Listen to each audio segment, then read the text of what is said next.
Hello, and welcome to SparkFX 2023 and Digital Domain's presentation on recent advances to our facial capture pipeline. My name is José Serra, and I work as a research and development engineer at DD. And while I'm presenting this work, it is the result of a collaboration of many people, like Lucio Moser, our head of research, Mark Williams, lead of deep learning, and Ricky Clausdale, our rigging supervisor, and many others within the Digital Human group. And without them, this wouldn't be possible. Now, with that said, let's dive into the content. And here is an example of one of our latest projects, The Quarry, a game that was created by Supermassive Games. So, how far does it go?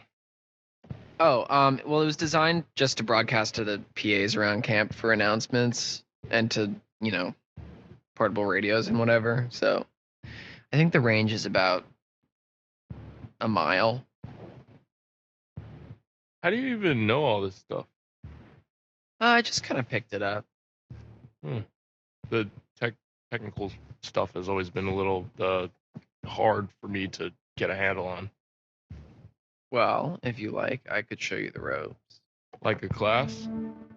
Yeah, it's easy. Like climbing. Sign me up, teach. Anyways, this thing's going to need a bit of a power up, but that's where this comes in. Dust magnet. It's supposed to be a signal booster. It's kind of janky looking, but it's worth giving a shot. So, we can actually talk to people with this thing? Yeah, well, it's not a two-way radio, so we can talk, but then the best we can do is switch it over to the receiver. Digital Domain was responsible for the facial motion capture in the game. Now, one of the main challenges and stresses to our pipeline was the sheer scale of this project. For example, we captured about 29 minutes of Josh Brolin, or Thanos, in Avengers Infinity War, while for this game the total sum of facial capture time was around 30 hours. So the scale is completely different. I will give a quick overview of how our pipeline works in the following slides. However, if you want to have a much better understanding of it, Aruna Inversin, Peter Rebel, and Ricky Clausdale will do a pretty amazing presentation of this process at GDC this year, where they will describe how our Masquerade pipeline works, including all the intermediate steps, and how it was improved to handle the scale of such a project. So, going a little bit more into details of what I mean by Masquerade. Masquerade is the name of our facial capture pipeline that relies on head-mounted cameras and is used to track facial performances in our shows, being able to produce high-quality animation such as the one that you just saw. The idea behind Masquerade is that we register the markers, track them in an automated way, and then we upscale the mesh created from these markers using a technique similar to WPST, or weighted pulse space deformation, and thus produce a high-resolution animated cache. Now, to be able to achieve this, we need to have high-quality face data of the actor, which, aside from being used in Masquerade, is also required by modeling to create person-specific rig or shapes. And this data includes, to start, high-quality facial scans, which are captured using, for example, ICT. And additionally, a 4D sequence that can be captured using, for example, the F4D. And we use this data to train our models. In these stages, we do require the actor to be seated and have multiple cameras aimed at them, whose output is then used to reconstruct a high quality and fidelity performance. On the tracking side, and diving into the actual place of the shoot, we first train a CPR-based model from a range of motion that was captured in the HMC. So CPR stands for Cascade Pulse Regressor, and we use this family of methods inside of Masquerade. This does require some example frames of where the markers are labeled. When tracking the markers on a new shot, the CPR provides an initial guess of where they are, and then we refine them using blob detection and the fact that we have information from two views. We do additional refinement and filtering step to improve the quality of the tracked results. Now here on this video, you can see on the left side the prediction of the CPR model, as seen from the top camera. We have applied a filter on the images to make the markers more visible, and they have been colored to represent the 3D information. And you can see some of the problems here, especially on the chin. Now, the mid column and the right column contain the corrected information and the corrected positions of these markers, as seen from top and bottom camera. From the markers, we then extract a low-resolution mesh, which is fed into our WPST to generate a high-resolution one. The WPST has been trained using the data from the F4D, and you can see the process here. And now we have some results of using this pipeline for two different people.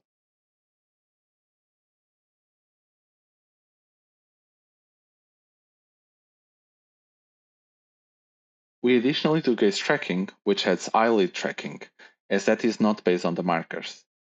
And this is useful for QCing results, and even if the gaze ends up having to be somewhat adjusted to correct highlines, it is still useful information.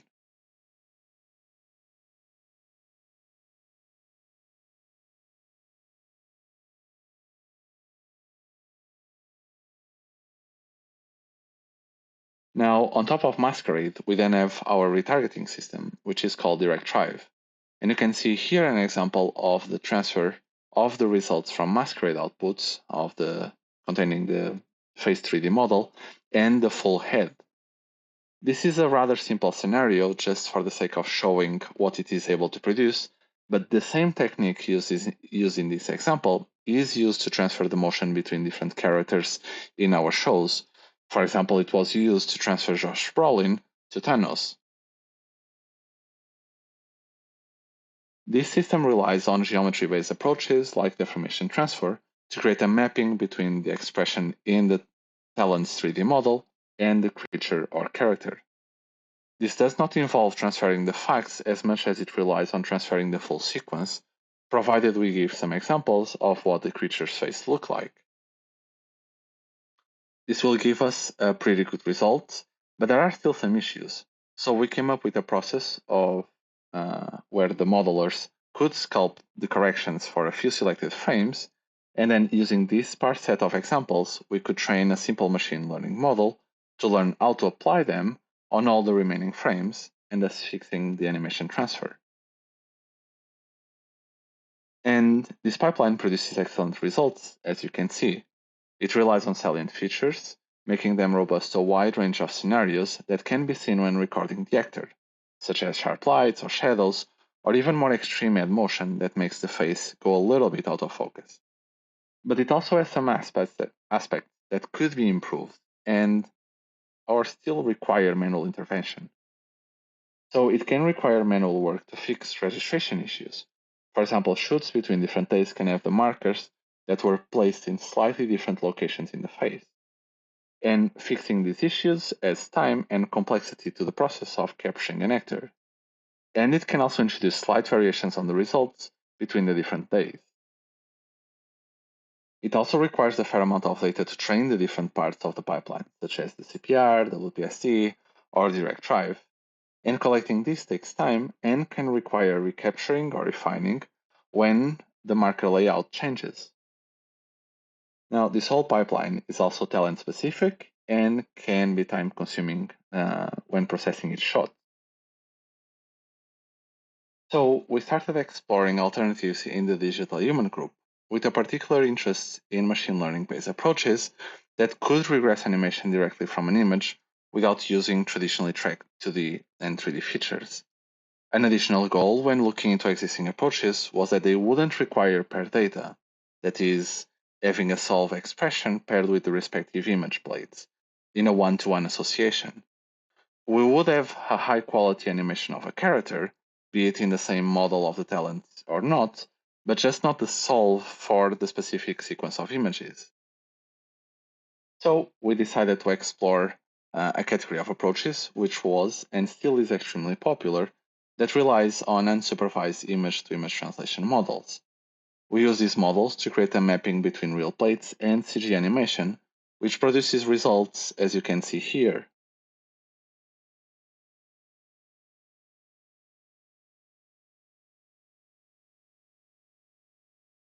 This is just a teaser.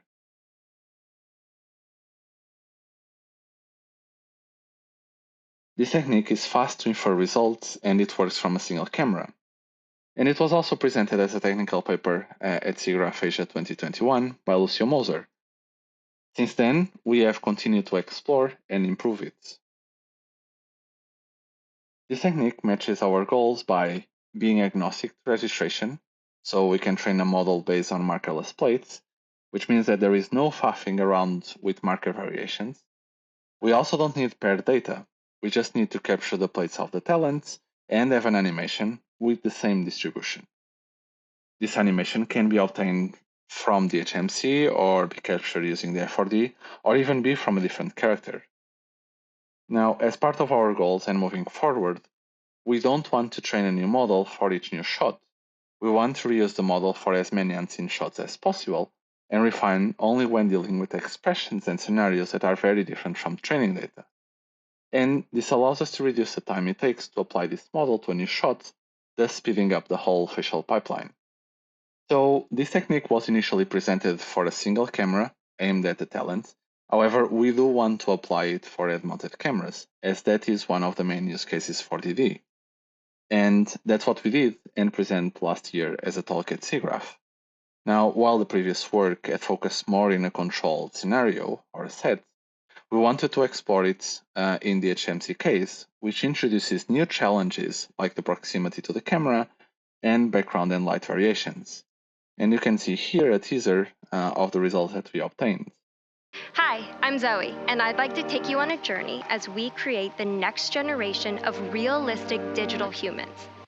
So from now onwards, I will be focusing on the details of our method, which has two main phases, an unsupervised training phase and a supervised one. So this is just a quick overview so that we are all on the same page. On the unsupervised phase, we train an image-to-image translation model to map the images from two domains, the real domain, that is the plates of the talent, to the rendered images of the character. This is unsupervised and it only requires two sets of images of the different domains that display a similar behavior or distribution. Using this information, the model learns a shared representation that is capable of encoding both domains. Now, with this train, we can move into the supervised training phase, which only uses rendered CG data. Here, we learn a model that maps from the shared internal representation of the unsupervised model to the corresponding geometry of the input CG image. Now, because we can rely on this shared representation that is common for both real domain and CG images, we can bridge the two domains, which allows us to use real footage of the talent to produce a mesh animation. And this was very condensed highlight, but I will go into more details now. Now, a little bit of our organized information. So I'll first start with the data preparation process, where I'll give an overview of the different steps that we use to pre-process all the data on both domains and to get it properly aligned. I will then highlight the extensions we did when applying this technique to the HMC scenario. After this, I will focus on the image-to-image training and image-to-geometry training, and finally, how we use this model for inferencing of new shots. So, starting with data preparation. We start with the data that has been captured and ingested through our pipeline. Once we have the images, we will detect where the face is in this image, detect the landmarks, and then find the transformation that aligns this captured face with the average canonical face landmarks. You can see the result of this on the right side after the alignment box. We then have a segmentation step where we identify which are the face and non-face pixels, such as the background. We can also exclude or not the hair to focus just on the expression. Then, on the other side, we have our CG animations. We start with some animations, generally a range of motion and vizims, in the format of a mesh. We then render these animations using a rather simple shader and lighting, as you can see here. We also render multiple augmentations of the head transform based on the detected orientations of the initial talent shot. Once those are rendered, we use the same alignment and segmentation pipeline as for the real domain. Finally, we use PCA, or Principal Component Analysis, to compress the animations into a set of blend shapes and weights. The weights will be effectively what we are inferring in our image to geometry model, which are then used to reconstruct the mesh. If you want to know more details of this and also the following parts, I highly encourage you to check the original paper. Now, the pipeline for HMC is almost the same, but it did require some variations. So we start with the shots, that is a range of motion and a speed shots, and these would already be normally captured for Masquerade to train and test the pipeline. Because we are already expecting this data not to be enough to cover all the possible scenarios seen in the shots, we do start with the marker-based footage that is required by Masquerade. So, for now, there's always a backup plan. But we still want to avoid the registration issues caused by the markers. And here you can see these two animations. So, to be able to do this, we start by removing the markers with an auxiliary image-to-image translation model, which has been pre-trained on multiple identities captured with and without facial markers. And you can see here the marker and the marker removed plates. As we are using marker removed plates, we no longer have to deal with the registration issues.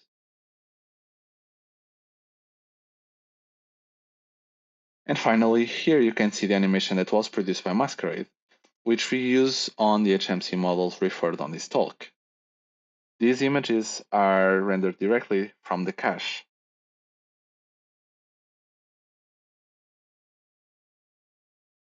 Now, we use this data to train a model for the HMC case, and the results turn out to be noisier than when compared to the non-HMC tests. And the main reason for this was that the initial approach focused on a more controlled setup, which is not the case for HMC, as there are drastic changes in the background and lighting. And this impacted the results in a negative way, so we decided to further tailor the data preparation pipeline for the HMC scenario. Now, in the original approach, we do the alignment step on a per frame basis, and this is required as the face can vary the size and location in the image. However, the placement of the cameras won't change terribly from training data and inference, and also will be relatively consistent between different frames in the same shot for the HMC scenario. So, we decided to pick a single frame, let's say a neutral, from the new shot, and compute an affine transform from that image to the canonical pose, and apply the transform to all the remaining frames of the shot. And this significantly reduces the noise between consecutive frames when inferring new results. Second, we introduce a new augmentation of the background, which was kept constant at all times in the original approach. And again, that is not possible in an HMC. So we solve this by sampling multiple indoor high dynamic range images at multiple exposures. We also randomly sample crops of the images to generate more variations, and then combine them with each sample using a segmentation mask, thus making the model more robust to background variations. These masks are also important because they are used not only for the background augmentation, but they also identify the face pixels in the losses. And in the original work, all the masks were obtained from the segmentation network. However, for CG data, we can actually obtain pixel-perfect masks. So instead of using the segmentation model to detect the masks, we generate them directly from the actual CG renders. And this also contributed to a small but noticeable reduction in noise. Now, this video highlights the full preparation pipeline for the HMC case, and this includes marker removal, then adding head augmentations, aligning the images, and finally background augmentations. I apologize for the very jittery images, but that's what the model will see when it's being trained. It is important to note here that some of these issues could be solved by overfitting the model to each new shot, but we do want a model that is as reusable as possible, so that we can minimize the training and refining of the model as much as we can. Okay, so data is ready to be used now, so we can dive into the unsupervised training phase, that is the learning of the image-to-image translation model. This method was largely inspired by the neural phase swapping works and architectures. These have been wildly successful in replacing one image from one domain by the image of another, while still retaining the facial expression. And these works tend to rely on an autoencoder architecture with a shared encoder, which we have broadly followed. So the images of the different domains are fed through the encoder, and the respective decoder tries to generate exactly the same image.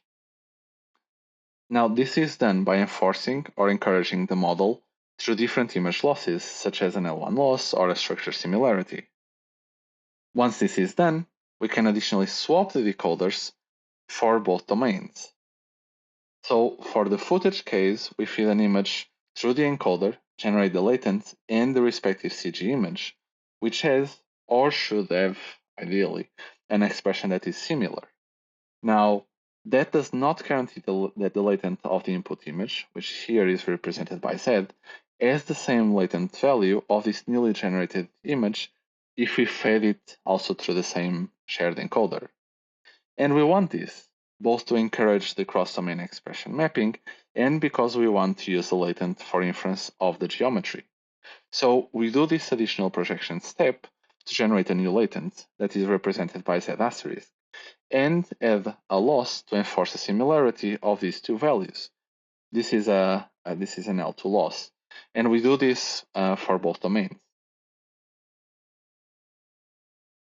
With that done, we can train the image to geometry model, and this is done by reusing the shared encoder to generate the latent for the CG images. We can then treat the latent as input features for a fully connected network that has the goal of predicting PCA weights. And we know the PCA weights for the respective input image because they were obtained in the data preparation phase. The encoder is fixed at this point, and the loss term here is a simple mean-squared error.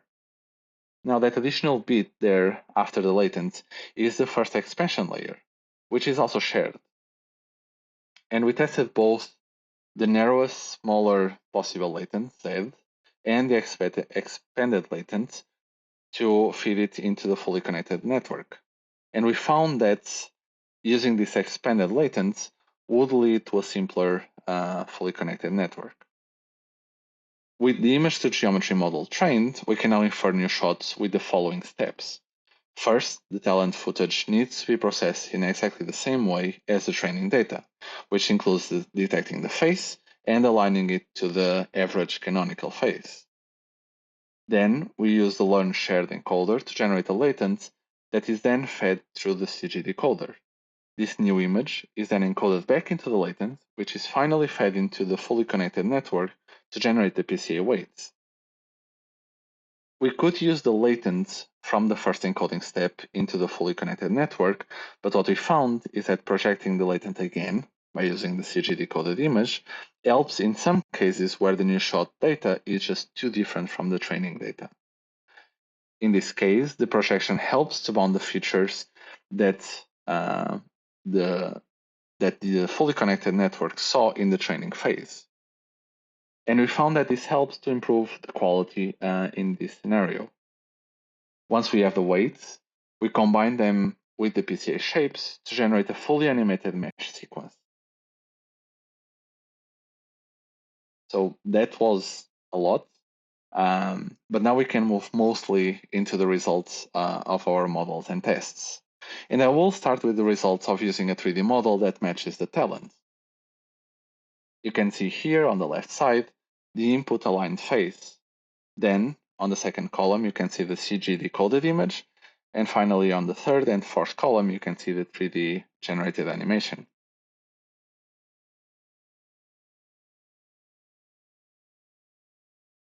And this is just another example with another person and the respective CG model. And here you can see the original input on the left. Then the top row contains the results of our method, and the bottom row contains the ground truth that was obtained from a seated captured approach. This last case does require the usage of multiple cameras, with our model being trained with images just from the frontal camera of the seated capture rig. And you can see that the results are fairly comparable, and even if they don't match perfectly. Nonetheless, both methods can still require post corrections to fix some issues. As described before, the pairing of the two domains is done by the image-to-image translation model, which is unsupervised. So we can train it with a 3D model that is different from the talent's face. In this video, we compare the effect of training the image-to-image model with either a matching 3D model or a different one.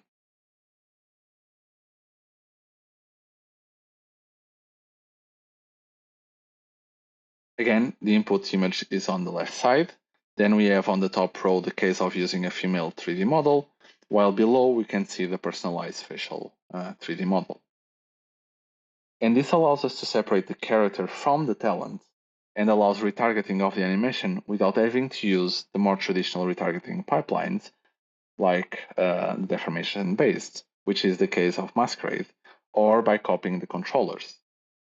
Now, there isn't a perfect match here, and the talent has a rather asymmetrical motion that doesn't transfer completely to the female model.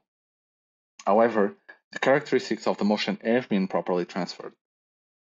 The decision then of how much of the original talent expressions are transferred to the character or creature is an artistic one, and would have to be tuned either as a post-processing step or by tuning the CG training data to whatever the desired direction is. This approach also doesn't necessarily need to rely on footage from the talent. It can work for retargeting the animation between two different characters. So on the left side, you can see our source driver character. The second column contains an example of the rendered images that are fed into our model. And then we have on the top row our results, while the bottom row contains a traditional approach of creating a fact solve and transferring the weights to the target model.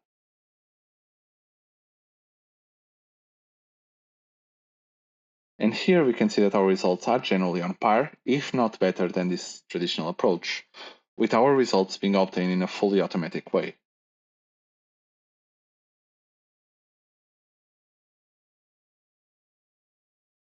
So now please do enjoy a beauty render of our image to geometry approach with the additional retargeted character.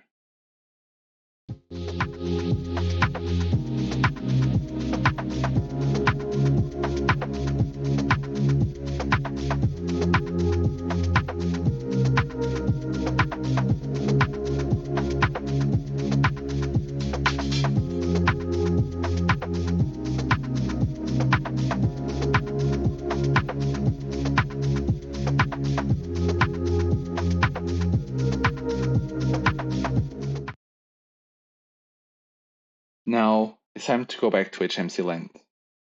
We have run exactly the same method on HMC data with the marker remove plates, updated alignment, and background augmentation.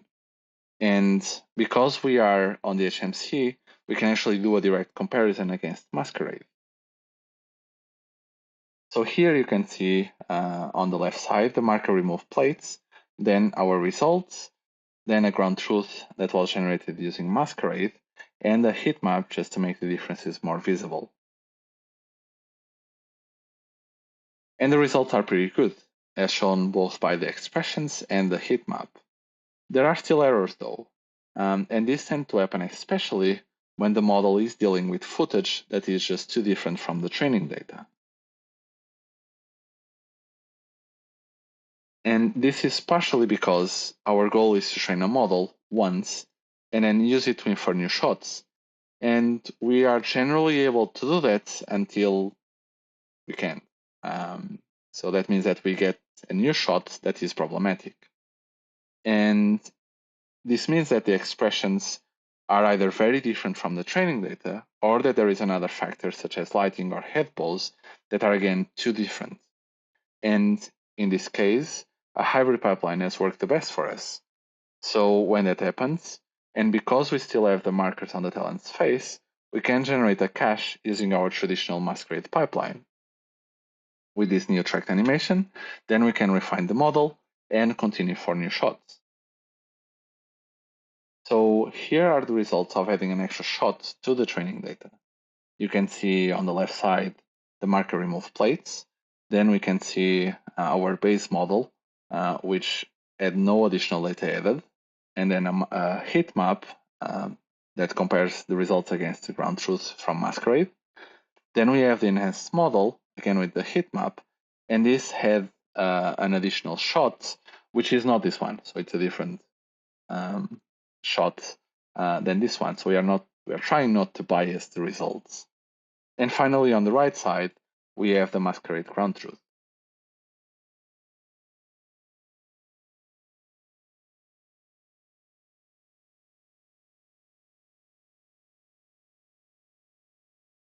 And while this additional data won't magically solve all the problems, it still significantly improves the results as seen in the heat map.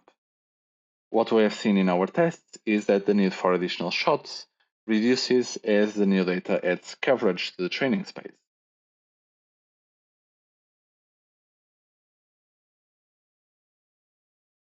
And now, here are some additional results, but with the audio, so that you can better see the lip sync and evaluate the results.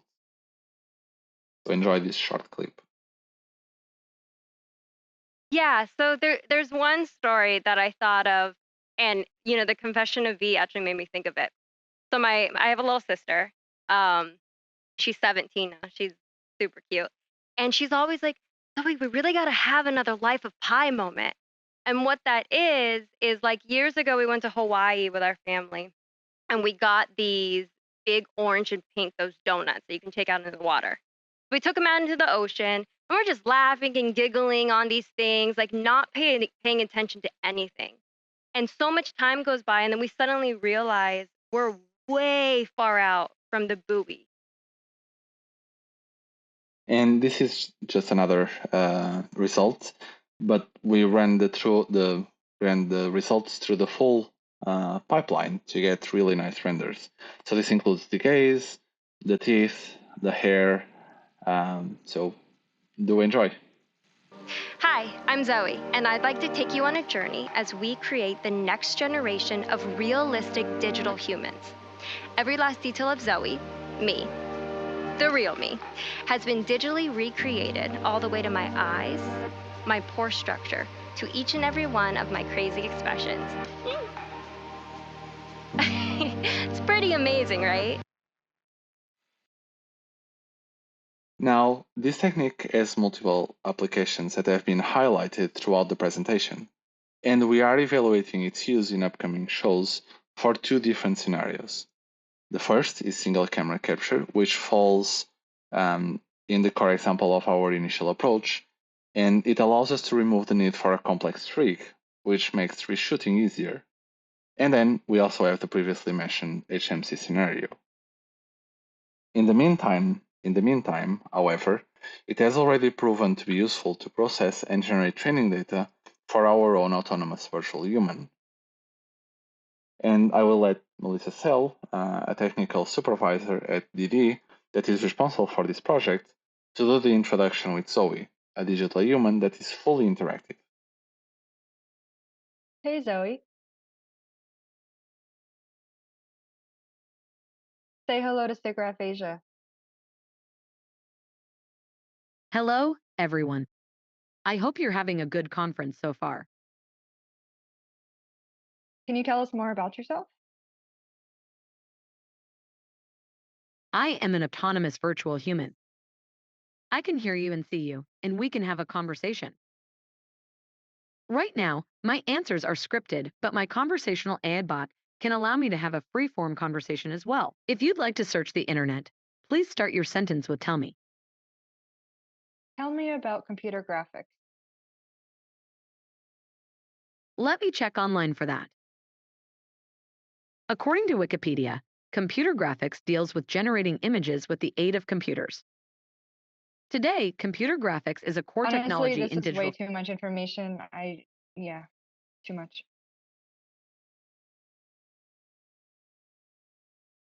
What else would you like to know then? I'm happy to answer any questions you have. So creating digital Zoe involved many different components, from neural rendering to blending animations and making her speak. And it was on this last step, that is speech synthesis, that this new image to geometry model was used to create training data. And it was used to process around 10 minutes of the real Zoe speaking, as we can see on the left side, to produce an animation that you can see on the right side. Hi, I'm Zoe, and I'd like to take you on a journey as we create the next generation of realistic digital humans.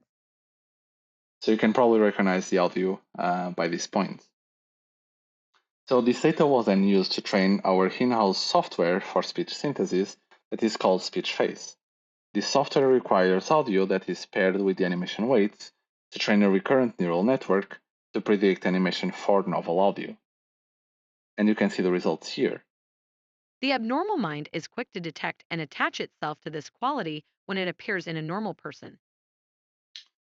Now, before moving into conclusions, I wanted to highlight some of the questions that we have noticed both while developing this method and when testing it from a more practical standpoint in the different scenarios and shows. We have been aiming to have a single model to process all shots, and this makes sense, as obtaining additional 3D data adds cost to the pipeline.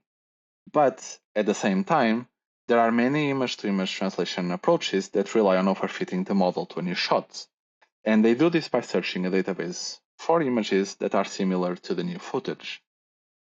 And this is a valid venue to pursue. While our focus has been on this single model, we are still evaluating alternative solutions to improve our models. What we have presented now is just a snapshot of where we stand, and it doesn't mean that there aren't other really good alternatives.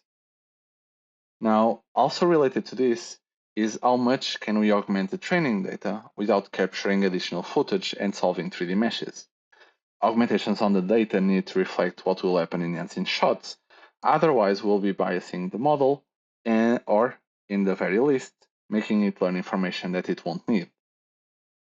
Finally, and this is a common issue that needs to be mentioned, the simplest way to improve the results is by adding more data to the trained model. But in many occasions, it is not clear what is causing the issues to produce animation, as there are many factors that can influence the results. This whole pipeline requires a shift in the way that the results are tuned. And we can for sure solve the produce animation to a fact freak and then improve the results there. But if we want to improve the model, which will improve all the results in the future, we need to define the guidelines on what is lacking and what needs to change, either in the training data or in the model parameters, based on the errors that we are seeing on the produce animation. And that is something that we are still exploring and learning. So, to wrap it up, we showed our recent advances in techniques that are capable of generating high-quality facial animation. These techniques change the core approach from tracking of markers to regressing the results directly from an image. These high-quality results are faster to obtain and with less intervention than Masquerade.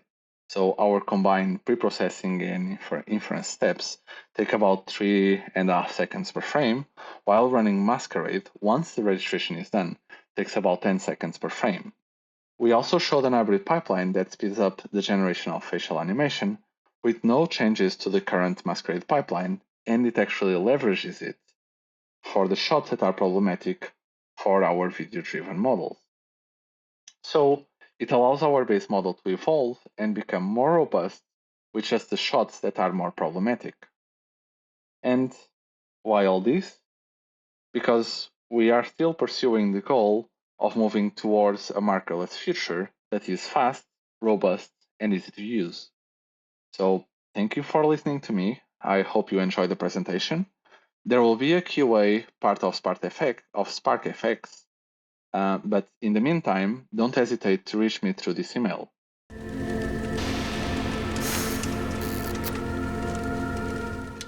Thank you everyone for coming.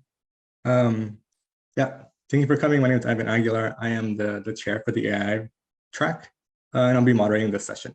So we now have a Q&A session for the talk called Towards Production Quality, Markerless Facial Capture. So this presentation, sorry about that. All right, so this presentation addresses how high quality facial capture is typically done using salient features or markers. These are that are detected, tracked, and used to generate high resolution mesh animation. Though it is a robust and mostly automatic pipeline that works well, intervention can be required, however, to fix marker registration and sliding issues. Improving these has led us on a path of automation and innovation, where the goal is to remove typical repetitive and slow tasks, such as marker registration, while keeping the high quality standards that digital domain is known for. The talk was given by José Serra. So he's an R&D engineer at Digital Domain. He's worked on facial animation since his PhD, which focused on synthesis of facial animations and using statistical methods. Since then, he moved to industry, focusing on a wide array of aspects related to facial capture. José has long been interested in how different technologies can be used to automate the facial pipeline capture and help artists produce high quality animations with less effort. So before we begin, I wanted to inform you all that I have questions for our speaker. If you have questions for the speakers, please use the Q&A feature on Zoom, not the chat. That way we can better see what the questions are.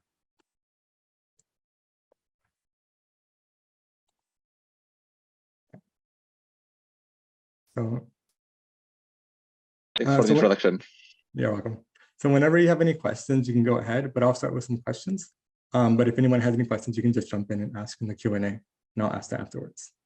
All right, José. So what are some of the main challenges your team has in going from the Masquerade to the HMC system you discussed?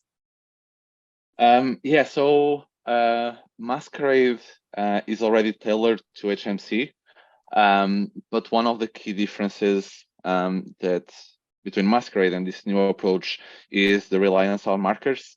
And markers are interesting that they tend to be easier to track. They are very well defined, so we know where they are on the images.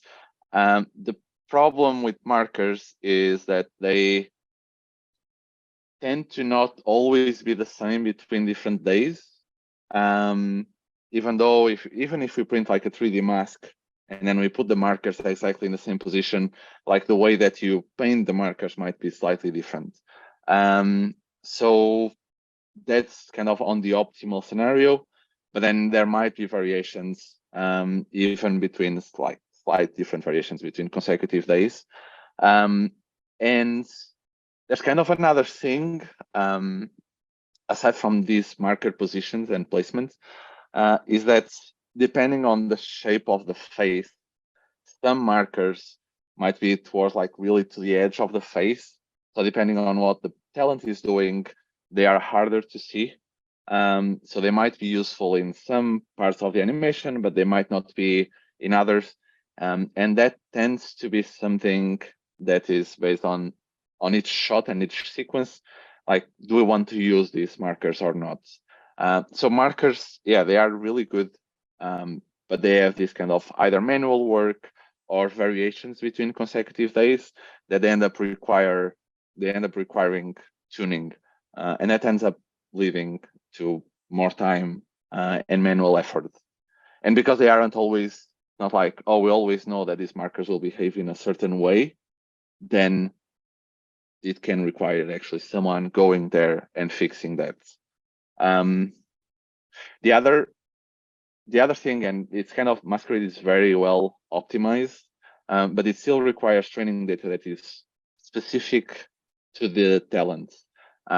So we need to use, for example, ICT or the F4D or even our in-house approaches to collect that data. So that's actually another thing that we kind of want to improve or see if there are alternatives that can optimize that pipeline.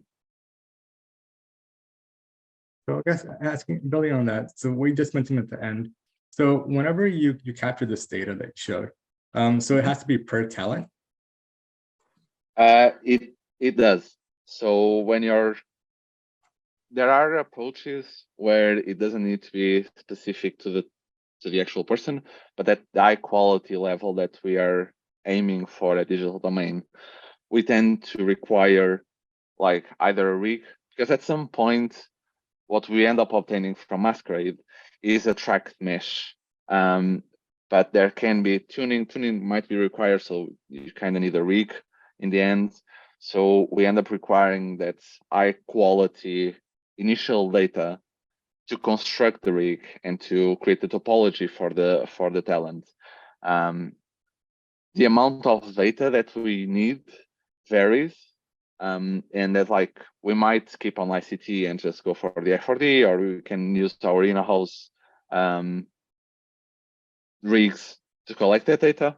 But yeah, it ends up always needing that personalized information. And how long does it normally take to capture the data that you need for the train? So for the Masquerade pipeline, that's actually, so the shooting themselves can be fast. It might take like a couple of hours, but then there's the whole process of like processing that data. And if it's like external to DD, it can take a while for the provider to generate that data. I don't have the actual numbers, but it will range from like at least a couple of weeks to more than that. And then you have on top of it, you have like the creation of the rig and all our internal topology changes and massaging all of that information. So I have a question coming in. So is it faster to render the Masquerade with Masquerade than with previous systems? So we have been at least in digital domain, we have been kind of evolving Masquerade for quite a number of years. And Masquerade started with more traditional approaches where you track the markers, then you do the reconstruction, then you solve to a mesh, and then you can solve to fax or whatever rig we are using. But on later versions of Masquerade, we have been focusing on optimizing certain parts. So for example, the tracking. Initially, it might require a lot of manual inputs to get all the markers properly tracked. But then we have, with the time, and I think we did a presentation maybe 4 or 5 years ago, where the goal was, how can we automate this part of the pipeline?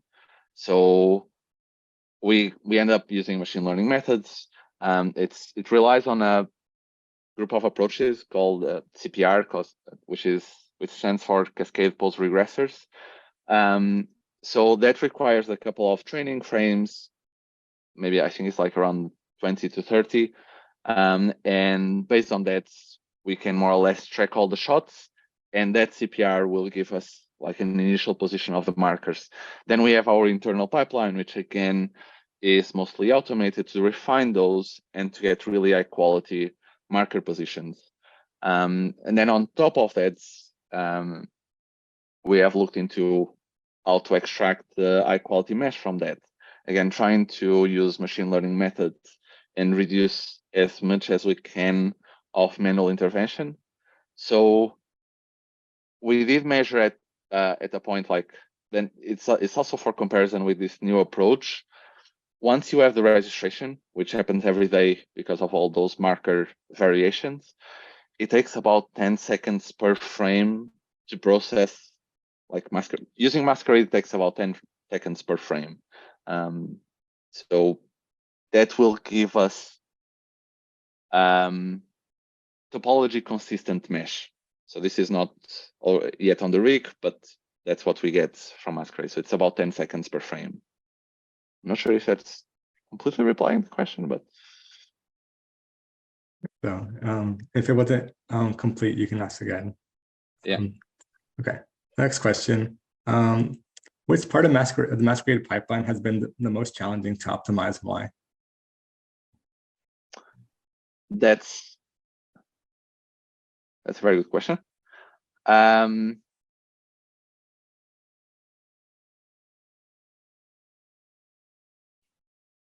Because Masquerade relies on markers, that is definitely one part that it does require a lot of effort to optimize. So we have spent a fair amount of time trying to figure out which were the best approaches.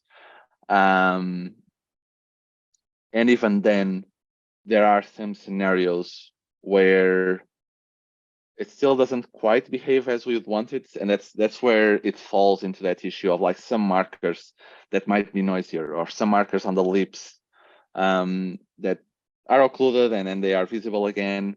So that took a while to get a fairly good result, but there are still some scenarios where they don't completely behave, and we actually need to tune them as a post-processing step. There are issues that we are still looking into. So, for example, as much as we ask the talent to not put the hand in front of the face, between the face and the cameras, they sometimes put the hand there.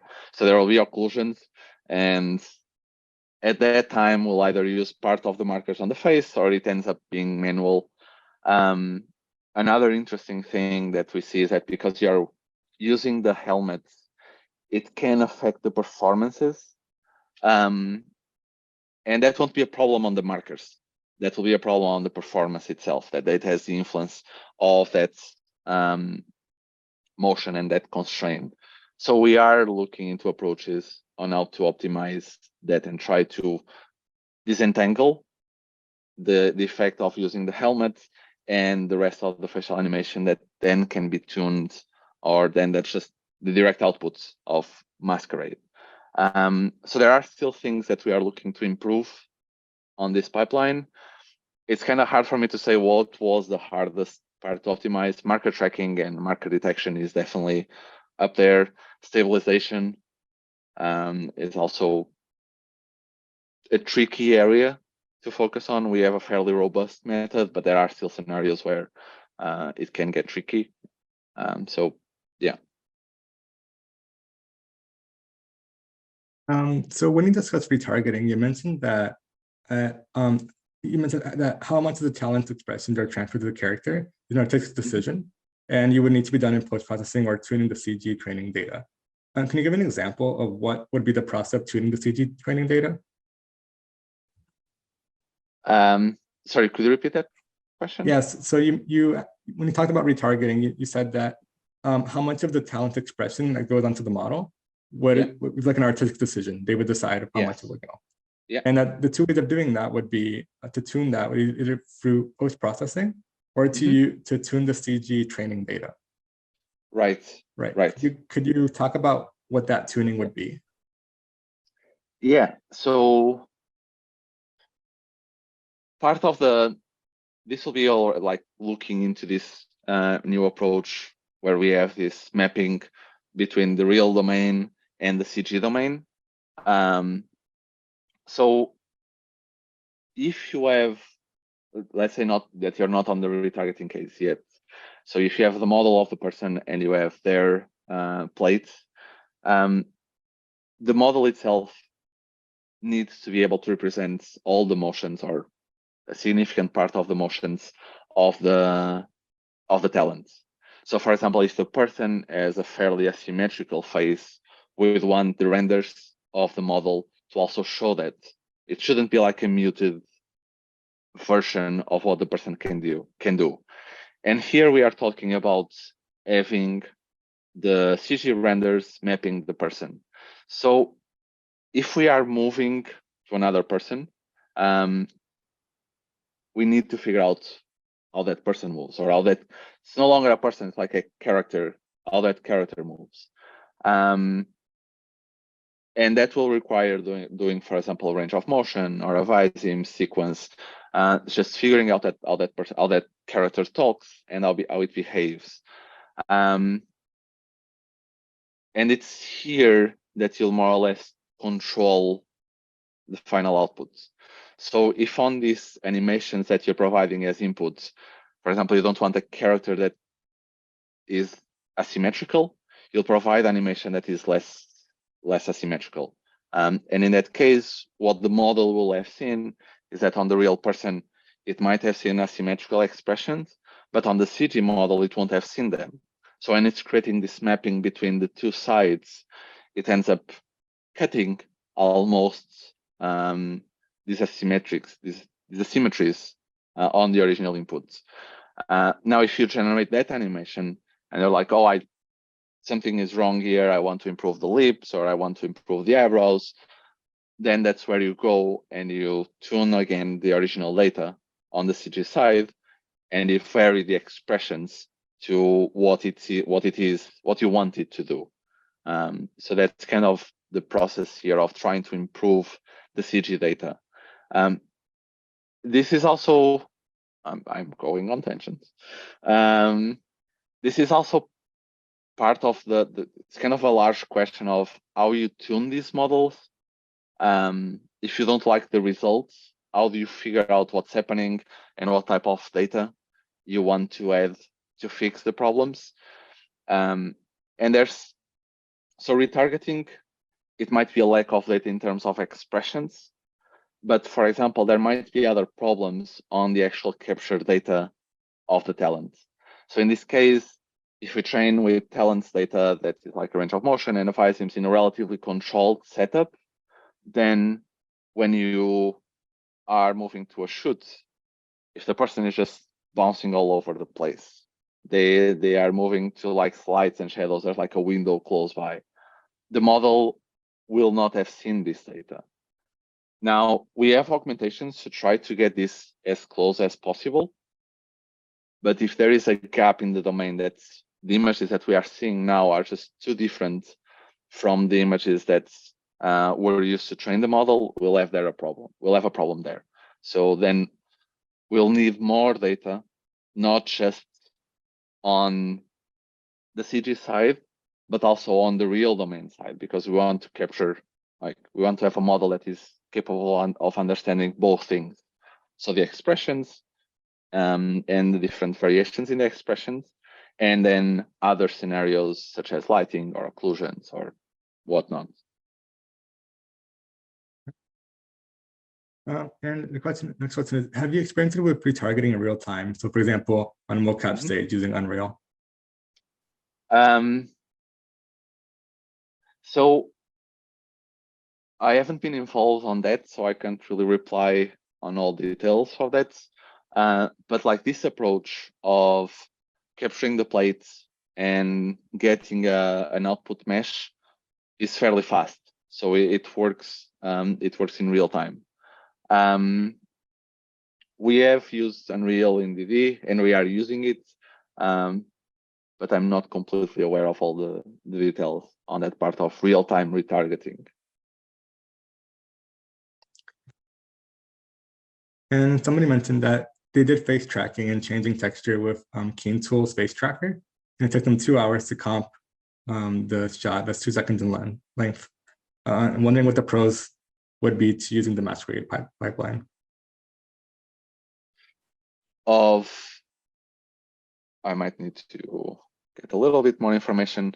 So the current pipeline, what did it look like? So they use Keen Tool's face tracker. It took them 2 hours to work on a 2-second shot. Okay. So a 2-minute shot, it depends. So it depends a lot on the frame rate and what does the shot contain, and also the amount of data that you've had to prepare before that. The value of Masquerade, the rough value is like 10 seconds per frame. So depending on the frame rate, you'll need to do the math for that.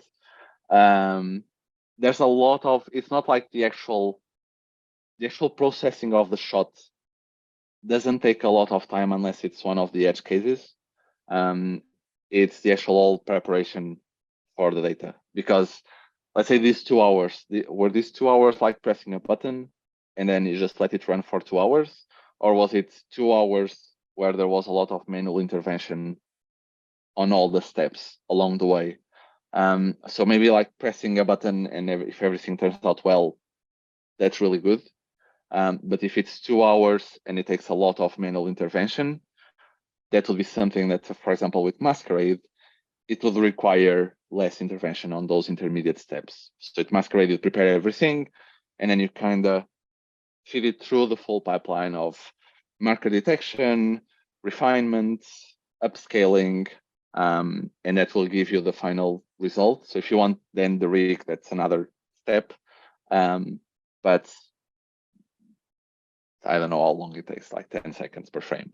But again, the difference is how much manual work did you have to put into those 2 hours versus was it just a press of a button? So yeah.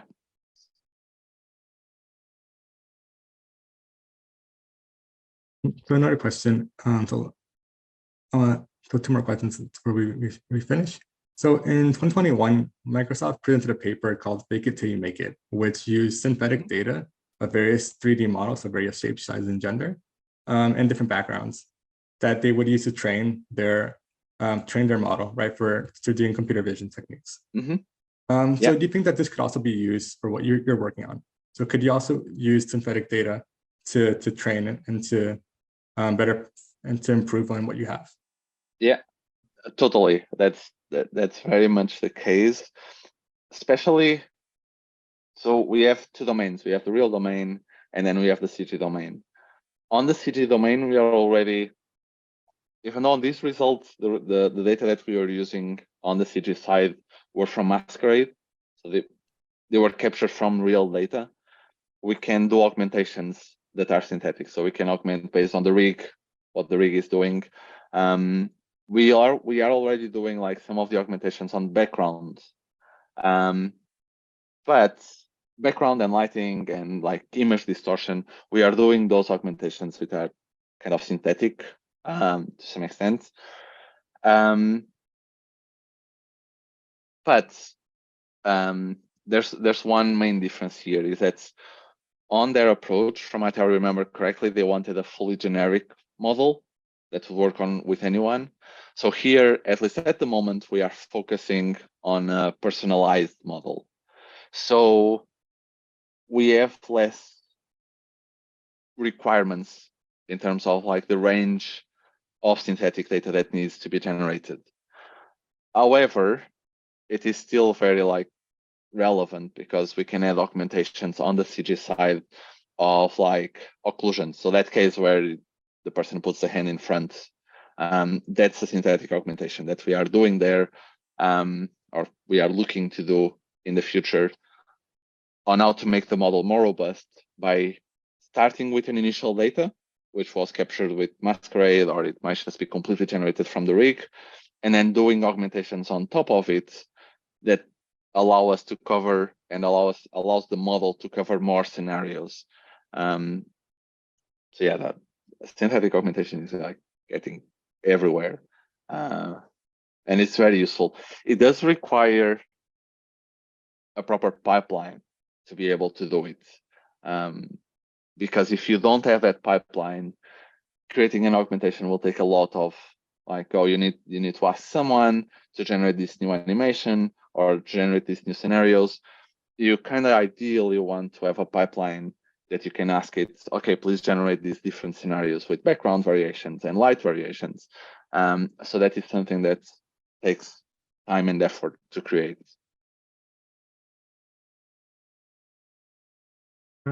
So a question for those who may not yet know how to work with machine learning and want to get into the field. Are there any specific resources or tips that you would have for them for how they could get started? Kind of the default answer that I see, and it does work, is like online courses. What I found is that they are really good to get to introductory level concepts and figure out how to navigate in machine learning and AI.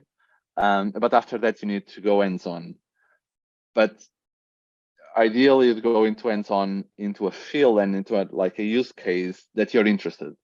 Because if it's just like a hands-on, I'll try to do something and follow another tutorial and that's about it, that doesn't give you enough information. It kind of gives you like an overview of things, but then there's a lot of problems on AI that you need to refine the data, you need to try different things on the model, that you get a lot more motivation when you're doing something that you're interested. And it can start like a toy problem. And then you can either find the tutorials online to start, and then you need to improve it, or SIGGRAPH has like a bunch of courses. I remember that there was a machine learning introduction maybe last year or 2 years ago that was really interesting, and it already focuses on this field of computer graphics. But maybe if you're more interested in computer vision, there are other conferences that will have similar courses that will also be a good place for techniques of where to start. And then you focus on that problem that you're curious and then improve it. So like try to delve into it instead of just, oh, I run this, it produces results, and that's it. So I found that that's kind of going hands-on in an interesting problem is important. Great. So thank you, Joseph, for the talk that you gave and for your time for the Q&A session. Would you want to say any closing words before we finish? Thanks for the time. Thanks for SparkFX for inviting me to do this.